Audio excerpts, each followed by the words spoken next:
Zikir pakai hati, tak jawab terakhir ya. Kita ambilkan nasnya nanti. Masalah yang kedua apa tadi pertanyaannya? Sedekah. Ya. Tapi setan itu. Ya, gimana solusinya?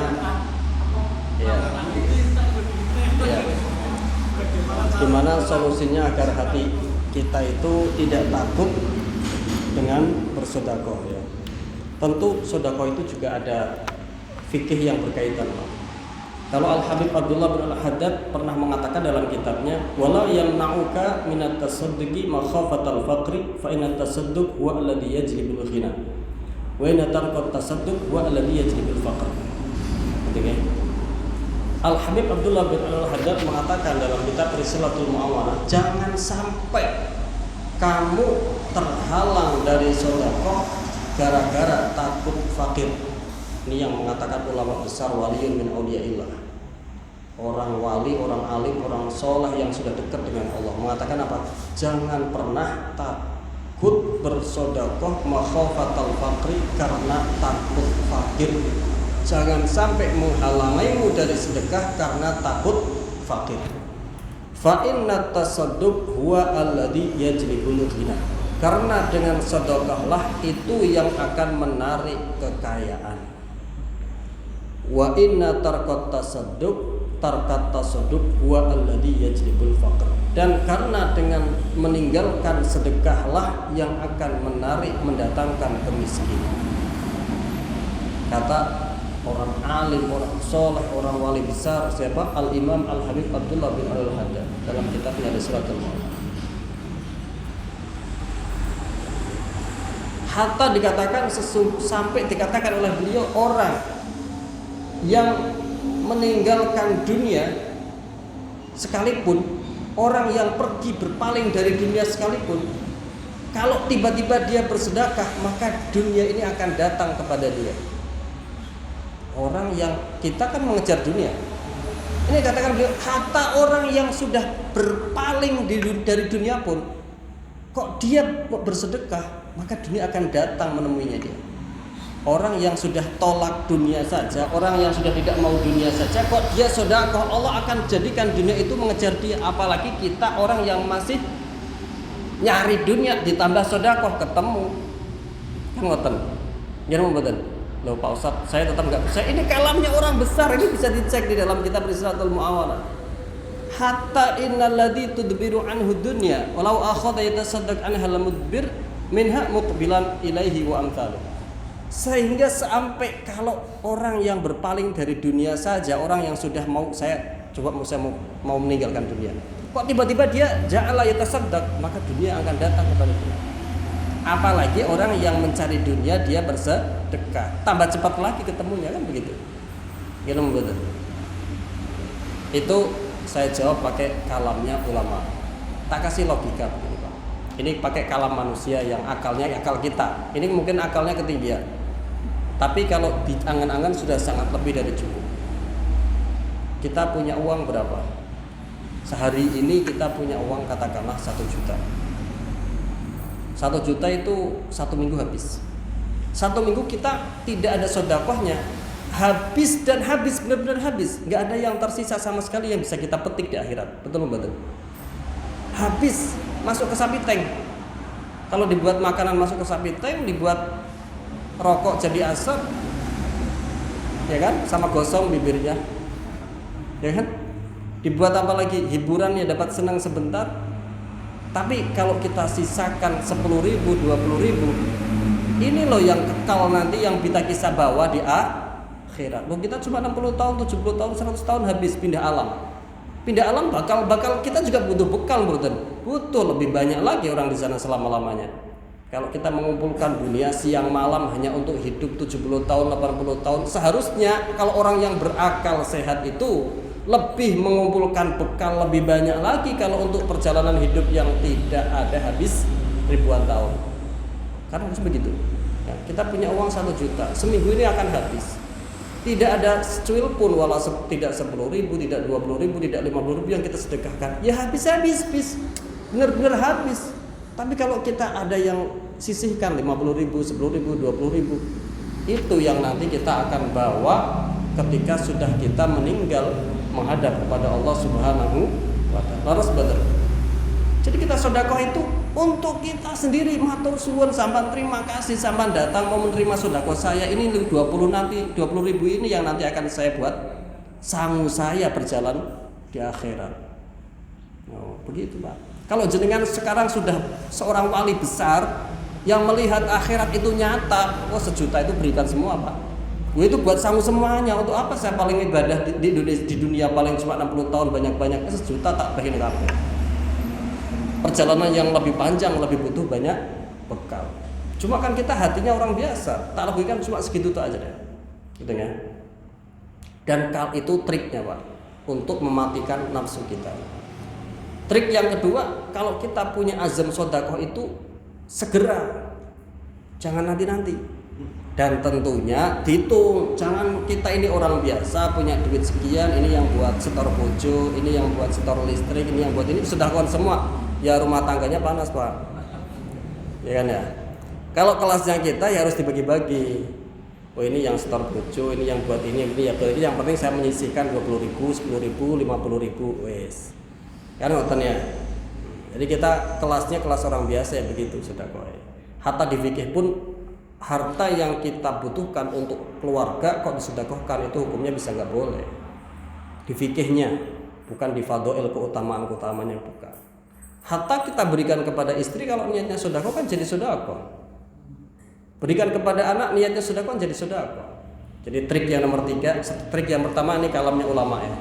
Tidak ada, jangan pernah menghalangi untuk bersedekah karena takut fakir. Justru dengan sedekah akan tambah menjadi kaya, dengan tidak sedekah akan mendatangkan kemiskinan. Bahkan beliau mengibaratkan orang yang berpaling dari dunia kok ujuk-ujuk dia sudah nggak mau lagi duit, kok ujuk-ujuk dia bersedekah, dunia akan datang mengambil dia. Sampai yakinnya sekelas itu. Itu yang pertama. Yang kedua tadi, yang kita sedekahkan itulah yang akan kita bawa. Karena kita itu tingkat keimanannya masih rendah, hijabnya itu kewebek sesek, hatinya masih penuh dengan sering dosa, sering kotor, tidak ada mujahadahnya kepada Allah. Jadi melihat akhirat itu kayak seperti samar. Coba orang walinya Allah, emas dengan batu nilainya sama. Kenapa bisa begitu? Kenapa bisa tidak cinta dunia sama sekali? Karena dia melihat akhirat. Karena dia sudah melihat nikmat-nikmatnya Allah itu nyata. Akhirat itu kekal. Saya sabar sedikit gak apa-apa, yang penting sudah pasti akan mendapat nikmat yang selama-lamanya. Itu level tinggi. Kalau kita logikanya kayak tadi wes, duit 1 juta kita 1 minggu habis gak ada sedekahnya, ya wis sapi tank semua, gak ada yang kita bawa, gak ada yang milik kita itu. 1 jutanya nganggur, bukan milik kita. Apalagi duit banyak, mari gue mati, bojone kawin maneh, anake pada tukaran, wis. Nah akhirat disiksa, dihisab, bojone kawin meneh, anake tukaran, sing nikmati wong liya.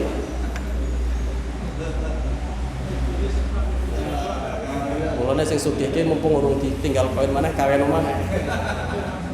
Jenengan mati sik ditinggal kawin maneh.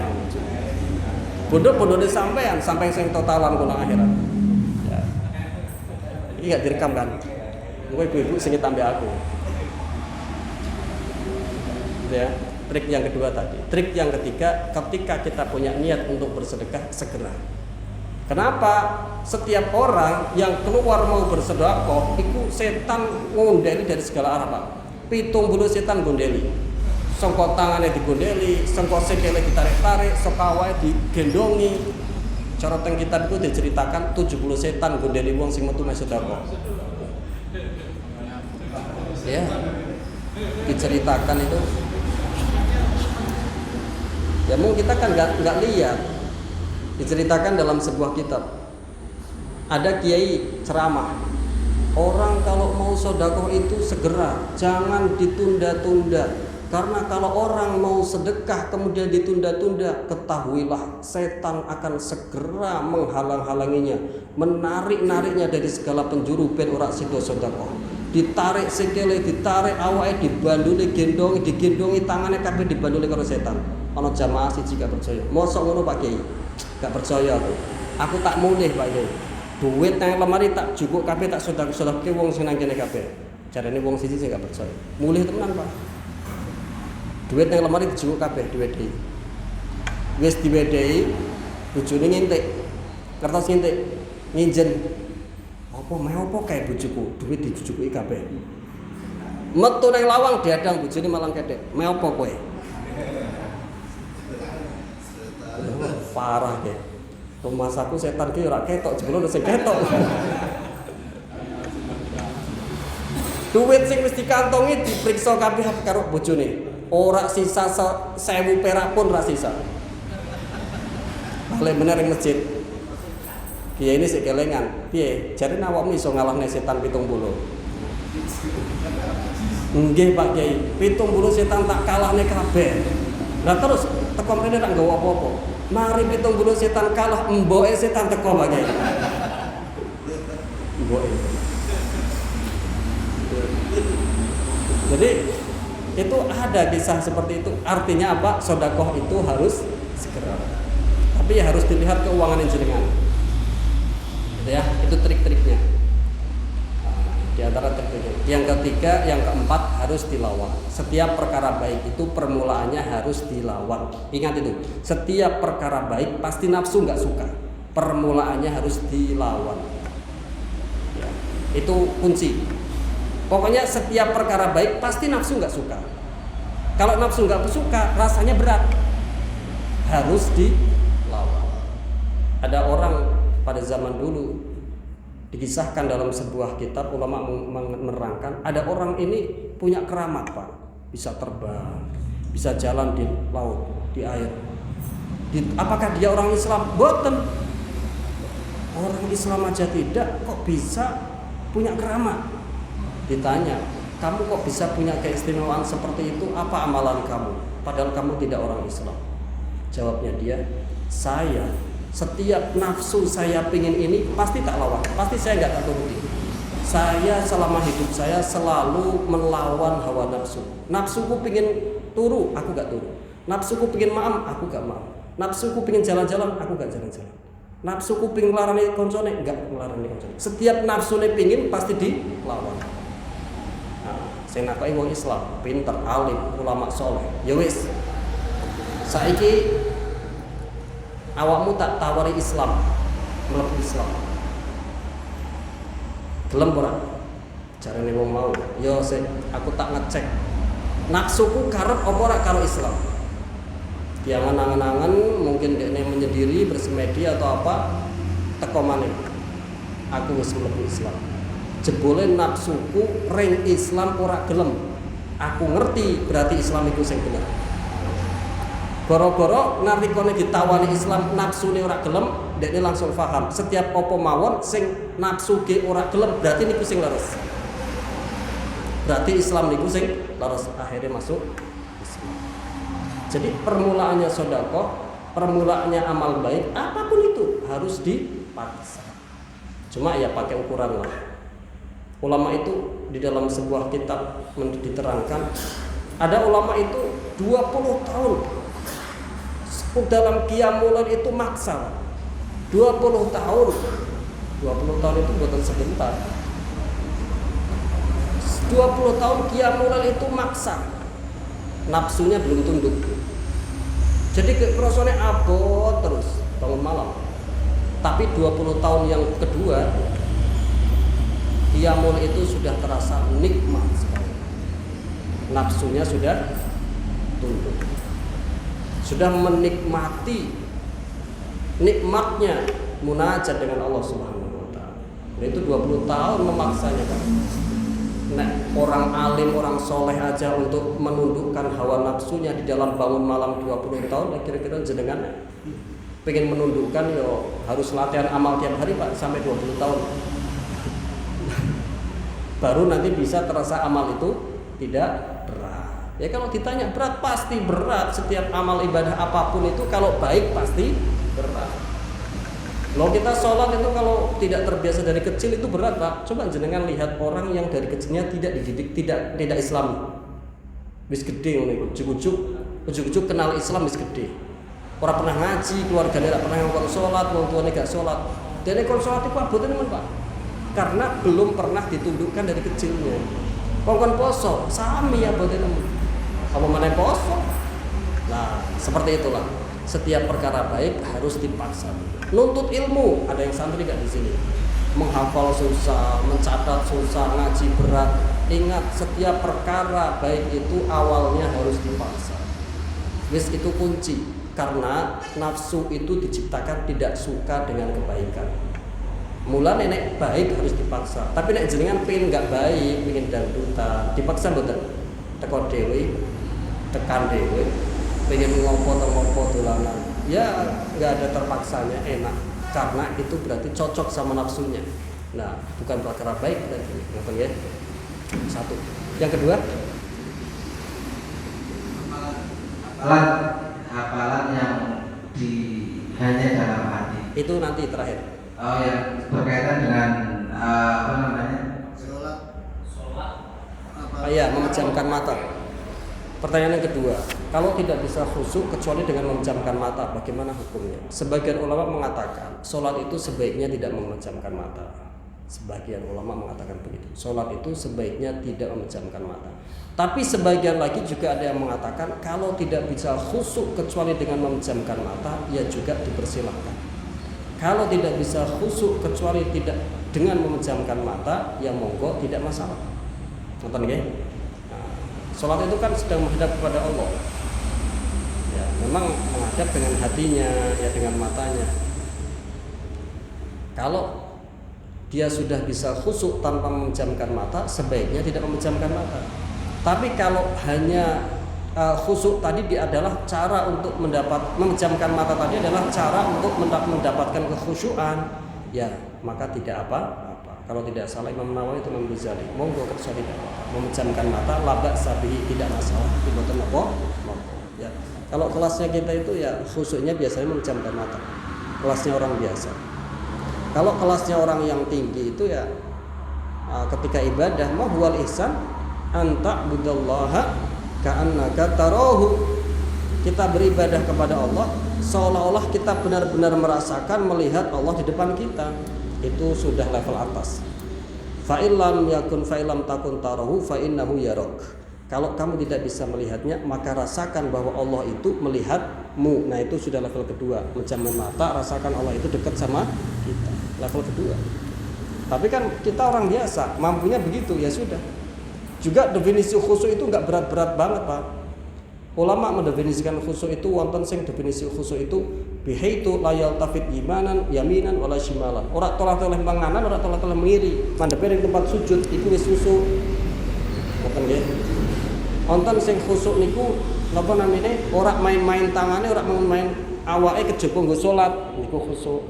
Wonten khusyuk niku selama salat mandhepe ning tempat sujud terus kecuali pas tahiyat ngangkat tangan ring tangan niku pun khusyuk. Wonten definisi khusyuk sing rada berat ya kudu ngerti artine diangan-angan, nah, tapi itu kan agak berat. Artinya definisi khusyuk oleh ulama itu sangat bervariasi. Nah, itu hikmahnya kangge kita ini sesuai dengan keadaan kita orang awam lumayan lah. Pokoknya jenengan sholat orang noleh nganan, orang noleh ngiwo, madhepe tempat sujud itu pun mendapat level khusyuk, Pak. Ada ulama yang mendefinisikan seperti itu. Ana sing berat, bihaitu la ya'rif man biyaminihi walaman bisimalihi. Sekiranya mboten ngertos sapa sing ning sebelah kanane sapa sebelah kiri enak berat iki. Agak berat lah. Kok duit ilang gak ro. Ah, mboten merem, Pak. Merem itu sudah level kedua, mboten merem.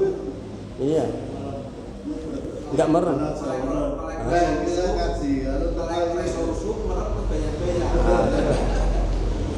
Loh, orang ketika coba jenengan orang yang suka game, ada nggak suka game di sini? Ada. Ketika dia sedang asik dengan gamenya, kita liwar ini di sebelahnya ngambil apa itu dia nggak sadar. Itu loh khusyuk. Melek apa merem? Melek, Pak. Ya jadi untuk khusyuk itu khusyuk tingkat atas itu dia.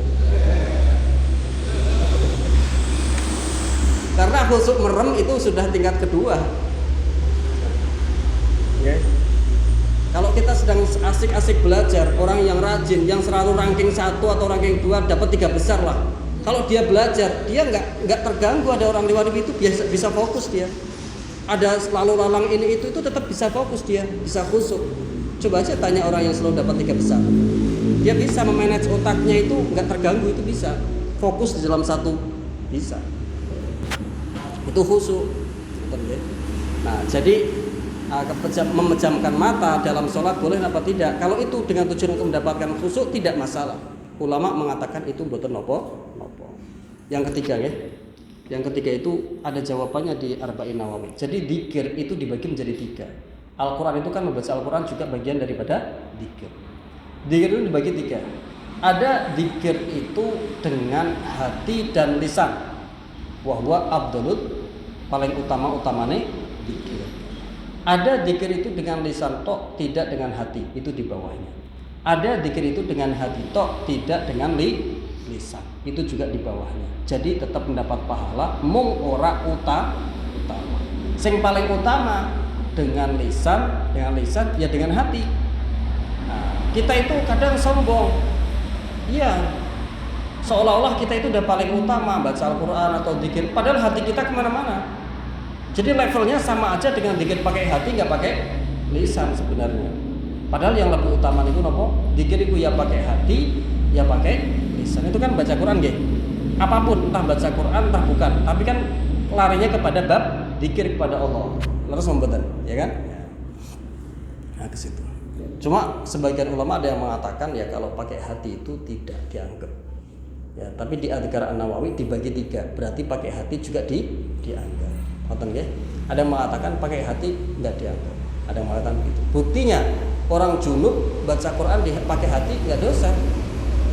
Orang haid baca Quran pakai hati enggak dosa. Nah, berarti sebenarnya pakai hati itu kurang. Akan tetapi orang yang soleh itu hatinya tidak pernah putus daripada zikir kepada Allah. Orang-orang soleh itu. Kenapa ketika kita habis dari kamar mandi ada doa ghufranaka?